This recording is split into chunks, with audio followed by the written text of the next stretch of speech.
Assalamualaikum warahmatullahi wabarakatuh. Para pemirsa Handayat, ya semoga keadaan sehat walafiat.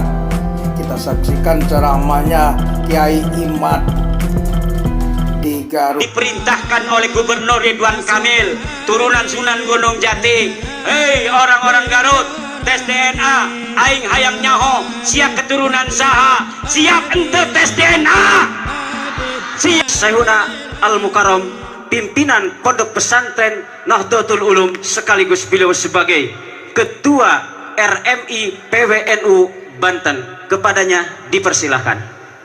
Assalamualaikum warahmatullahi wabarakatuh. Siapa kita? Siapa kita? NKRI.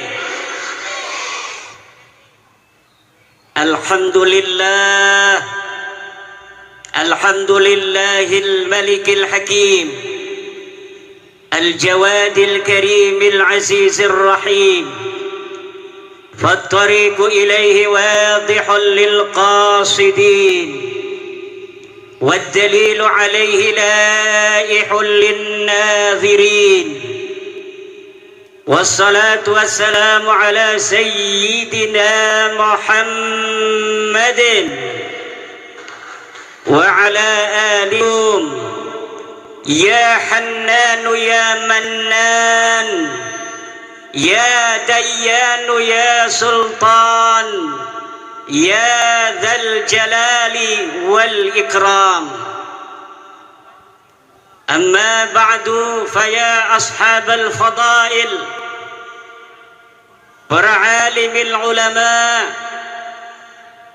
wabil khusus Rais Syuriah PCNU Kabupaten Garut, sahibil fadilah Kiai Haji Amin, pimpinan Pondok Pesantren As-Sa'adah, Ketua Tanfidiyah PCNU Kabupaten Garut, Kiai Haji Encep, Kiai Haji Aceng Abdul Rahim, Ketua MUI Kabupaten Dandim dan jajarannya, para lembaga-lembaga dan Banom NU Kabupaten Garut, RMI PCNU Garut, LBM PCNU Garut, Lakspedam PCNU Garut, dan yang paling membanggakan Pagar Nusa PCNU Kabupaten Garut,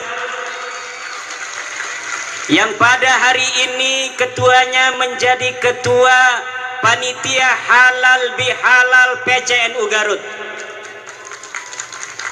ketua muslimat PCNU Garut, ketua Ansor PCNU Garut, ketua IPNU, dan seluruh ketua MWCNU se-Kabupaten Garut, serta seluruh ketua ranting se-Kabupaten Garut.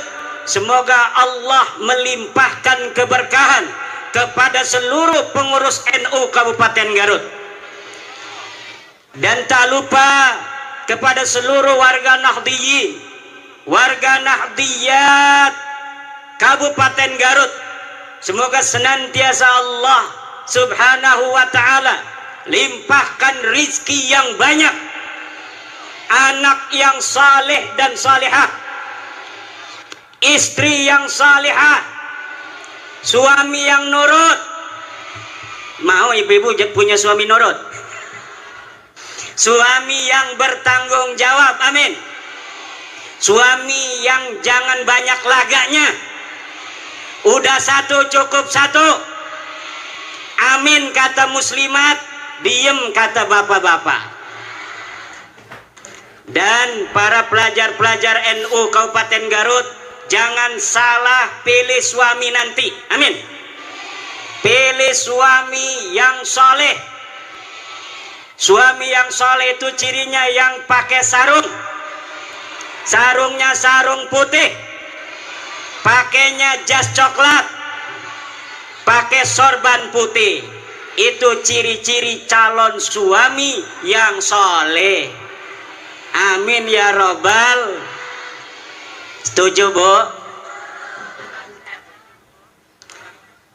Pertama-tama, marilah kita panjatkan rasa syukur, puji kepada Allah Nu Maha Suci yang telah melimpahkan pada hari ini takdir kita untuk berjumpa, takdir kita untuk bersilaturahmi di samping makam seorang wali, Syekh Abdul Qahar Mbah Khatib, yang akan memberikan keberkahannya kepada kita dari Allah Subhanahu wa ta'ala.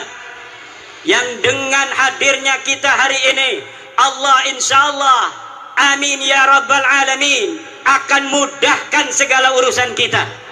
Yang sakit di hari ini, ya Allah, sembuhkanlah dengan barokah silaturahmi pada hari ini. Yang punya hutang, ya Allah, lunaskan hutangnya, ya Allah.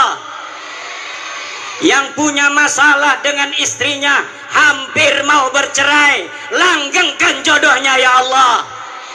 Anaknya yang nakal, anaknya yang gak mau ngaji, dengan barokah silaturahmi ini, ya Allah, jadikan anaknya anak yang saleh dan saleha, anak yang mau ngaji, anak yang mau belajar agama Allah. Amin ya rabbal.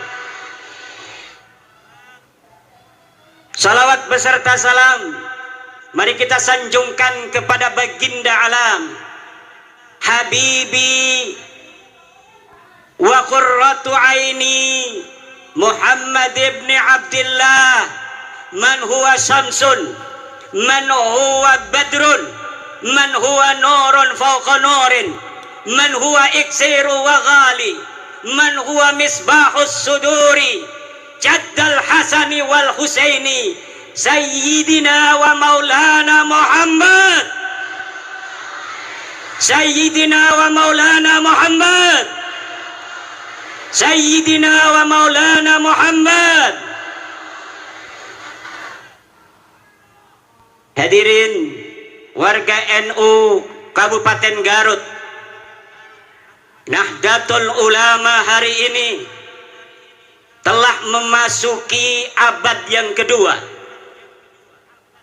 PBNU mencanangkan tema untuk abad yang kedua ini, merawat jagat, membangun peradaban. Merawat jagat, membangun peradaban. Mari kita sama-sama ulangi, merawat jagat, merawat jagat. Sejak NU didirikan 1926, NU bergerak membimbing umat. Kiai-kiai pesantren diorganisir untuk bersama-sama mengawal umat Islam agar menuju apa yang diridhai oleh Allah dan Rasulnya. Kiai-kiai NU mengawal umat bergerak melawan paham Wahabi ketika itu yang menuduh kiai-kiai pesantren terkena penyakit TBC, takhayul, bid'ah, dan khurafat. Kiai-kiai kita juga sejak berdirinya mengawal bangsa Indonesia untuk mencapai kemerdekaan Indonesia. Setelah merdeka 1945, Rais Akbar Nahdlatul Ulama Hadratus Syekh Hasyim Asy'ari membuat fatwa resolusi jihad, kewajiban untuk setiap umat Islam untuk mempertahankan negara kesatuan Republik Indonesia yang baru saja dimerdekakan. Dari mulai resolusi jihad tanggal 22 Oktober, umat Islam di seluruh Indonesia bertekad karena sudah adanya fatwa ulama bahwa kita wajib mempertahankan negara kesatuan Republik Indonesia ini. Maka tanggal 10 November umat Islam di Jawa Timur bergerak menuju satu titik untuk mengusir tentara sekutu yang waktu itu sudah datang ke Surabaya. Puluhan ribu anak-anak santri turun bersama bangsa Indonesia lainnya di dalam mempertahankan keutuhan negara kesatuan Republik Indonesia. Ribuan nyawa melayang, tapi nyawa yang melayang itu tidak ada artinya kalau dibandingkan kebahagiaan anak cucunya kita di hari ini. Leluhur kita yang telah menjadi syahid, leluhur kita yang telah menjadi pahlawan, di antara mereka ada yang dikenal, ribuan lagi tidak ada yang tahu. Mungkin leluhurnya mati ketika itu, anak cucunya hari ini tidak tahu di mana entah kuburnya. Tetapi perjuangan mereka telah menghasilkan kita kedamaian di hari ini, ketertiban dan kemerdekaan. Maka ini nikmat yang tidak boleh oleh kita warga NU dilupakan, untuk senantiasa menjaga negara warisan para leluhur-leluhur kita ini. Jangan sampai negara ini berkuasa. Nahdlatul Ulama bersama elemen-elemen bangsa lainnya hadir di pemerintahan. Kemudian pada tahun 1965 Nahdlatul Ulama, kiai-kiainya, ansor bansernya, bersama-sama elemen bangsa lainnya, dari muslimnya, dari kristennya, dari budanya, dari hindunya, dari konghucunya, mengusir dan membasmi Partai Komunis Indonesia yang hendak berkhianat terhadap bangsa Indonesia ini. Kemudian pada saat Orde Baru berkuasa, Nahdlatul Ulama tidak purek, kata orang Jawa Banten. Nahdlatul Ulama bahkan adalah satu-satunya ormas Islam yang pertama menerima Pancasila sebagai asas tunggal yang digagas oleh Bapak Soeharto.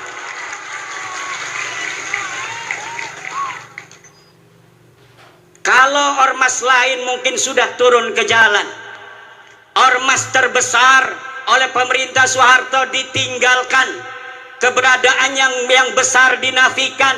Tetapi ulama-ulama kita tidak pernah mempunyai catatan pondong pada pemerintah. Ulama-ulama kita tidak pernah ada catatan menggerakkan rakyat untuk melawan pemerintah. Tidak ada. Kesetiaan Nahdlatul Ulama terhadap negara kesatuan Republik ini bersifat final, mutlakon, bila qayyidin, baik qayyidin lazimin maupun qayyidin ghairi lazimin. Mutlakon, bahwa negara kesatuan Republik Indonesia ini adalah bagi Nahdlatul Ulama bersifat final. Setelah reformasi hadir seorang putra Nahdlatul Ulama, Sayyidi Syekh Abdurrahman Wahid Gus Dur, Allah takdirkan memimpin negara kesatuan Republik Indonesia. Pada zaman SBY, kemudian gerakan-gerakan radikal muncul di Indonesia. NU bersama warga bangsa lainnya berjuang bagaimana gerakan-gerakan radikal ini bisa diberantas dari Indonesia. Abuya Dimyati berputra Abuya Muhtadi. Abuya Muhtadi berfatwa bahwa gerakan-gerakan radikal semacam HTI, FPI harus dihilangkan dari Indonesia.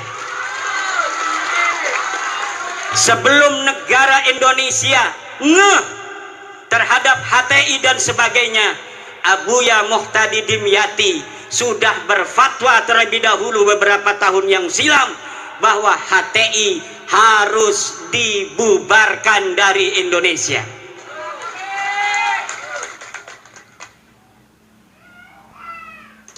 Kemudian hari ini Nahdlatul Ulama bersama warga bangsa lainnya tetap setia mempertahankan Indonesia, apalagi setelah putra terbaik Nahdlatul Ulama Kiai Haji Ma'ruf Amin bersama sama Presiden Joko Widodo memimpin negeri ini adalah beban yang lebih berat bagi warga Nahdlatul Ulama yang harus menunjukkan ketika guru kita bersama ada di puncak pimpinan, bagaimana kita warga Nahdlatul Ulama harus menjaga ketertiban, kedamaian di seluruh pelosok negeri Nusantara ini, saudara.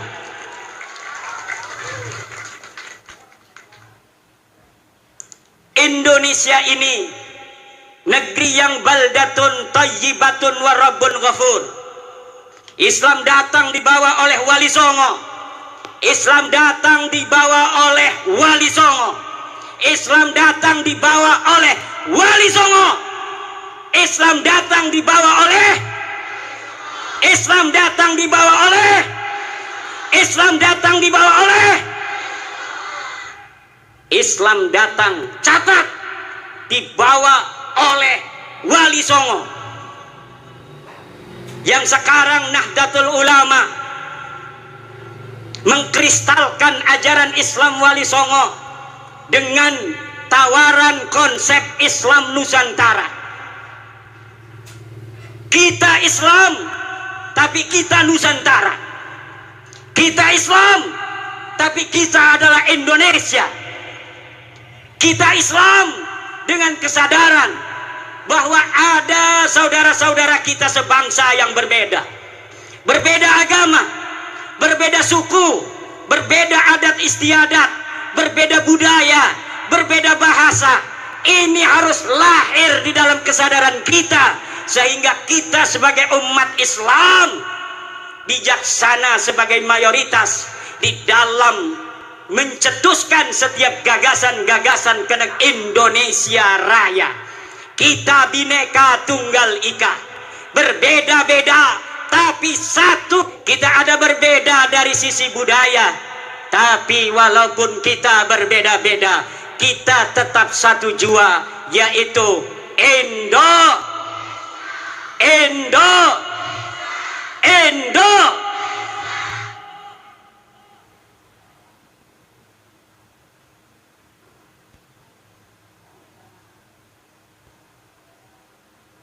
Para pendahulu kita mengatakan bahwa kemerdekaan Republik Indonesia ini adalah atas berkat rahmat Allah. Lihat dalam Undang-Undang Dasar. Dan sesungguhnya kemerdekaan itu ialah hak segala bangsa. Dan oleh sebab itu, maka penjajahan di atas dunia ini harus dihapuskan karena tidak sesuai dengan pri keadilan dan pri kemanusiaan. Indonesia harus bersatu dan pertama harus merdeka, karena di dalam undang-undang yang disebutkan bukan bersatu terlebih dahulu. Bersatu kalau masih ada satu suku bangsa merasa lebih tinggi derajatnya dari bangsa lainnya di Indonesia. Buat apa kita bersatu kalau mereka, orang-orang yang bukan pribumi Indonesia, menganggap kita pribumi Indonesia adalah sebagai budak-budak mereka.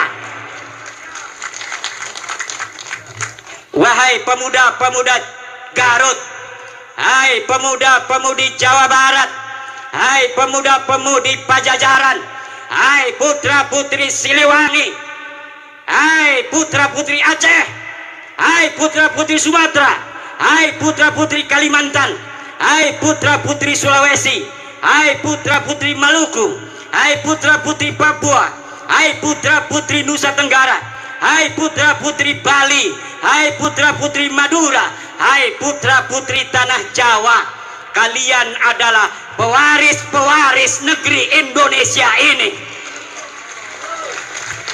jangan sampai kalian di negeri kalian sendiri yang direbut dari penjajah dengan darah-darah kakek-kakek kalian sendiri. Kemudian negeri ini, kehormatan kalian, kalian gadaikan, kalian jadikan hal yang menghinakan daripada perjuangan kakek-kakek kalian sendiri, jangan menjadi budak dari bangsa-bangsa selain kalian.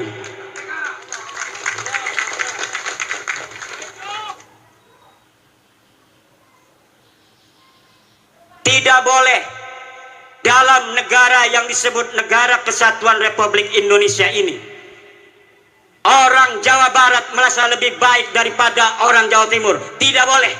Kita adalah sama. La fadla li Jawa Barat ala Jawa Timur, wala li Jawa Timur ala Jawa Barat.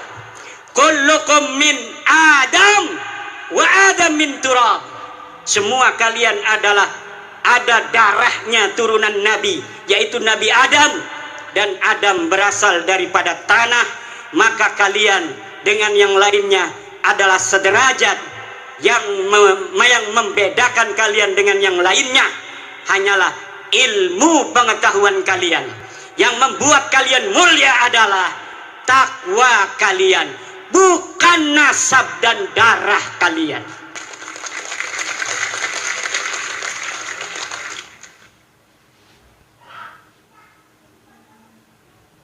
Kullukum ummahatukum waladnakum ahrara fala takunu abidan li ghairikum. Ibu-ibu kalian melahirkan kalian dalam keadaan merdeka, maka jangan sampai kalian menjadi budak-budak dari selain kalian. Di hadapan Allah kita adalah sama. Tidak boleh di dalam Negara Kesatuan Republik Indonesia, tidak ada di dalam ajaran Islam ta'lihul inas wa ta'nisul ilah. Tidak ada menuhankan manusia dan memanusiakan Tuhan. Yang ada adalah kita wajib untuk tunduk dan patuh hanya kepada Allah Subhanahu wa ta'ala.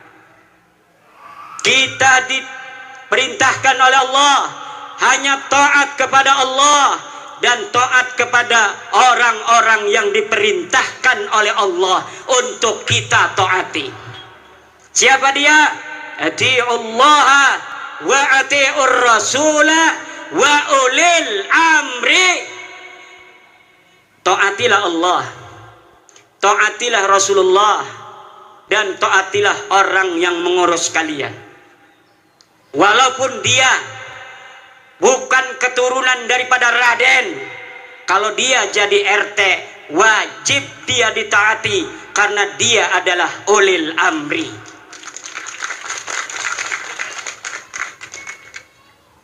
Walaupun dia turunan Nabi Nuh, turunan Nabi Ibrahim, kalau dia tidak jadi apapun dalam kehidupan, tidak ngurus urusan kalian, tidak ada kewajiban kalian untuk mentaatinya. Tidak ada. Tapi walaupun abdun habasiyun, hamba yang hitam legam, kalau dia memegang urusanmu, dia menjadi ketua RT, ketua RW, dia menjadi lurah, dia menjadi camat, dia menjadi bupati, dia menjadi gubernur, dia menjadi presiden, dia menjadi ketua organisasi, maka dalam lingkup urusan-urusan yang menjadi tanggung jawabnya, kita sebagai rakyatnya, kita sebagai anggotanya wajib untuk mentaati mereka. Tidak ada di dalam ajaran Islam orang harus dimuliakan hanya berdasarkan darah dan nasabnya. Tidak ada. Ada orang-orang yang memperkosa saudara, memperkosa hadis-hadis Rasulullah tentang ahli bait. Kemudian hadis-hadis tentang ahli bait itu dibawa maknanya untuk diri mereka.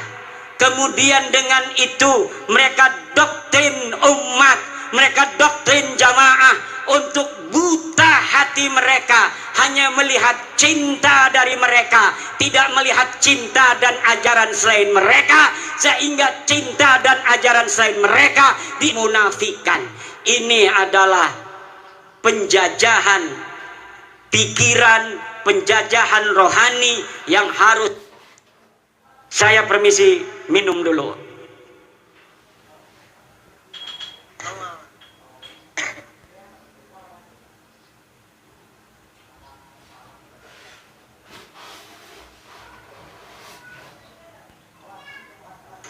Allah berfirman, walaqad karramna bani Adam, dan sungguh kami telah memuliakan anak Adam.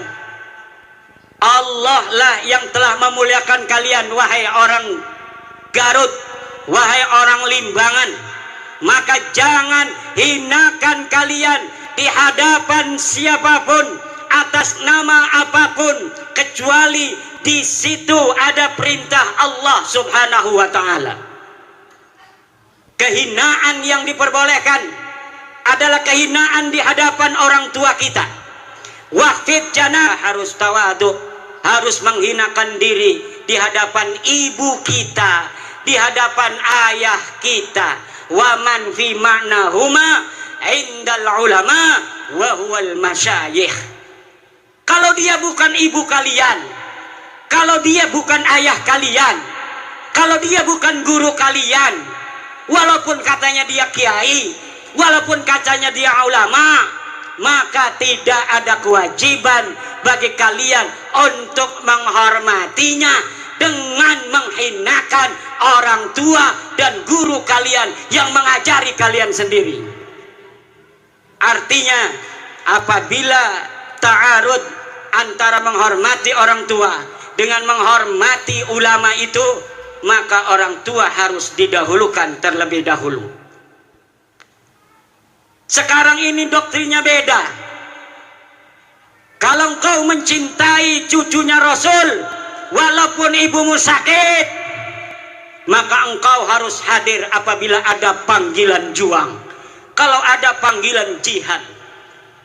Jihad apa? Negeri kita ini sedang tenang, saudara. Negeri kita ini aman, tentram. Ngedengerin ceramah juga bisa sambil beli cilok. Ngedengerin ceramah juga bisa sambil ngopi, bisa sambil ngerokok. Banser begana begini juga nggak ada apa-apa sebenarnya mah. Pura-pura sibuk. Aman, tentram, betul nggak? Cuma Banser ingin menunjukkan penghormatan pada kiai-kiai saja. Sebenarnya nggak ada apa-apa. Negeri kita ini aminatan mutmainnah, aman dan tentram.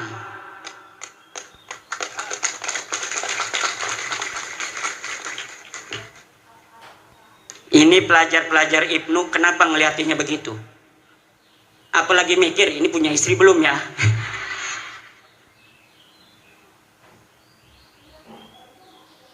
Gampang, saya tinggal ngontek ya Amin. Ya iya.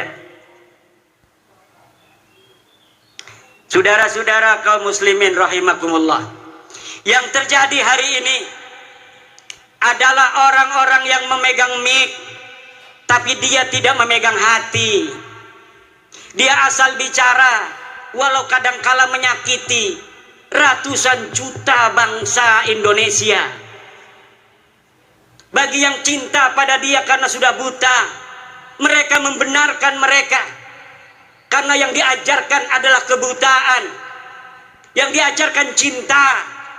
Dipanggilnya pengikut itu muhibbin. Tidak seperti Rasulullah memanggil pengikutnya dengan sebutan ashab. Imam Syafi'i memanggil murid-muridnya ashab. Para kiai memanggil pengikutnya santri. Tidak ada yang memanggil muhibbin. Para pecinta itu tidak ada, saudara. Muhibbin itu buta, kan, sehingga yang menjadi pengikut mereka amat disebut ashab. Maka ketika Nabi Muhammad tiada, murid-muridnya, para sahabat ini kemudian menjadi orang-orang tinggi derajatnya. bahkan bisa mengalahkan Rasulullah, dapat menguasai tanah yang lebih luas, sehingga mereka tanah yang dikuasai itu menyebut la ilaha illallah. Itulah murid-murid Rasulullah yang disebut ashab, bukan disebut muhibbin. Kemudian murid-murid Imam Syafi'i disebut ashabus Syafi'i, sahabat-sahabat Imam Syafi'i. Maka mereka kemudian menjadi ulama-ulama besar sepeninggal Imam Syafi'i. Cucu-cucu muridnya juga menjadi ulama-ulama besar. Kemudian cucu-cucu muridnya menjadi ulama-ulama besar. Mereka yang disebut sebagai ashab adalah mereka yang dididik untuk lebih mulia dan lebih pintar dari gurunya. Sementara mereka yang disebut muhibbin hanya dijadikan anak buah yang untuk mengorbankan diri bagi yang dicintainya.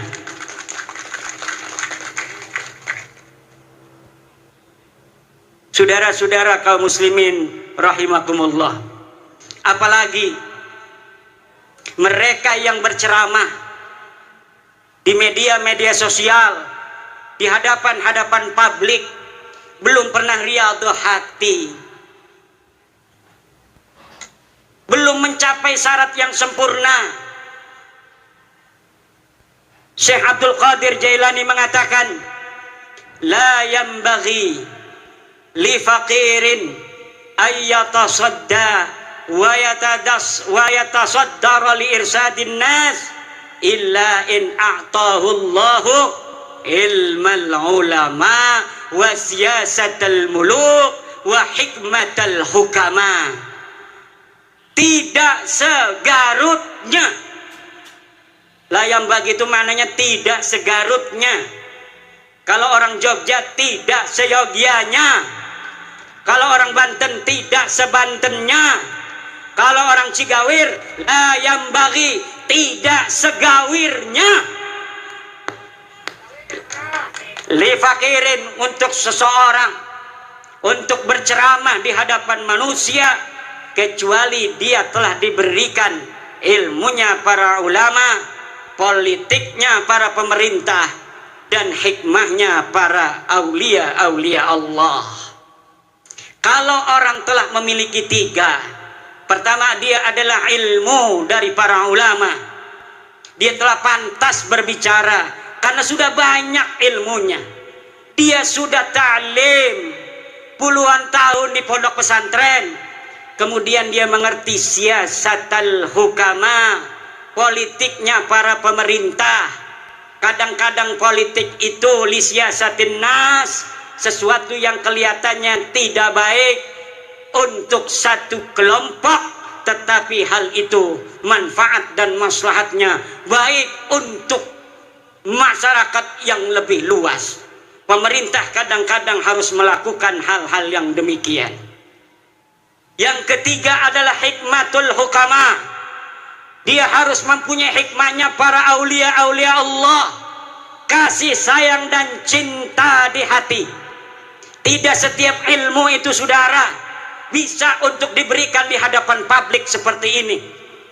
Yang harus diberikan ke hadapan publik seperti ini adalah apa yang menggerakkan mereka untuk mendekatkan diri kepada Allah dan menghilangkan perbudakan pikiran yang menggelantung di hati-hati masyarakat, sehingga pencerahan itu akan membuka dirinya untuk menjadi manusia yang merdeka, manusia yang betul-betul tidak menjadi budak daripada manusia lainnya.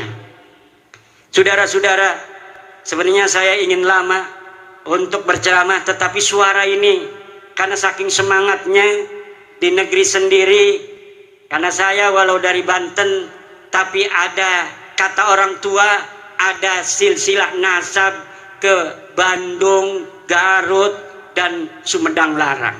Kalau di DNA, kalau berani DNA ya, berani nggak tes DNA?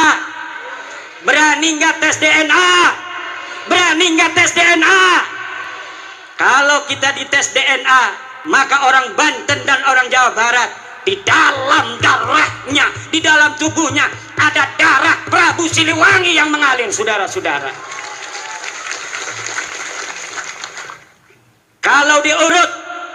dari nonong-nonong, neng-neng yang duduk ini, dari dirinya sampai Prabu Siliwangi, lihat ada berapa leluhur yang telah mati di medan juang, ada berapa leluhur yang telah mati syahid dalam mempertahankan tanah Pasundan dan Jawa Barat ini, dalam mempertahankan Indonesia Raya ini, saudara. Maka kita kalau ada tes DNA diperintahkan oleh Gubernur Ridwan Kamil, turunan Sunan Gunung Jati, hei orang-orang Garut, tes DNA, aing hayang nyaho siap keturunan saha, siap ente tes DNA. Billahi taufiq wal hidayah. Wassalamualaikum